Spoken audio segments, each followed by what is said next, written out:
નિકુંજભાઈ ભરાડિયા, malaria inspector, પૂર્વ zone, Rajkot મહાનગરપાલિકા।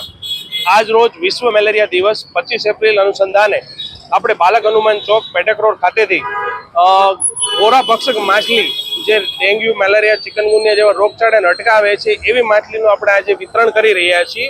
દરેક લોકોને આપણે સમજાવીએ છીએ અને અહીંથી આપણે એમને માછલી આપીએ છીએ જે પોતાના ટાંકા પાણીના ખુલ્લા પાત્રોમાં મૂકી શકે છે અને કોરા ભક્ષક માછલી આ લાર્વાને ખાવાથી મેલેરિયા, ડેન્ગ્યુ, ચિકનગુનિયા જેવા રોગચાળાને આપણે અટકાવી શકીએ છીએ। રાજકોટના ત્રણેય ઝોનમાં કાર્યક્રમ ચાલી રહ્યો છે। પૂર્વ ઝોનમાં બાલક હનુમાન ચોક ખાતે, સેન્ટ્રલ ઝોનમાં હનુમાનજી મંદિર પાસે અને વેસ્ટ ઝોનમાં પણ આ જ કાર્યક્રમ અવિરત ચાલી રહ્યો છે અત્યારે। હા, આ 25 એપ્રિલ વિશ્વ મેલેરિયા અંતર્ગત આપણે જુદા જુદા ઇન્ડસ્ટ્રીયલમાં, સ્કૂલમાં, કોલેજમાં, આપણા યુએસસીમાં, હેલ્થ એન્ડ વેલ્થ સેન્ટરમાં આશા દ્વારા, એમપીડબ્લ્યુ દ્વારા જનજાગૃતિના કાર્યક્રમને ભાગ રાખી લાઈવ પ્રેઝન્ટેશન સાથે આપણે લોકોને માહિતગાર કર્યા છે અને આના વિશે જાગૃતિ પણ ફેલાવેલી છે।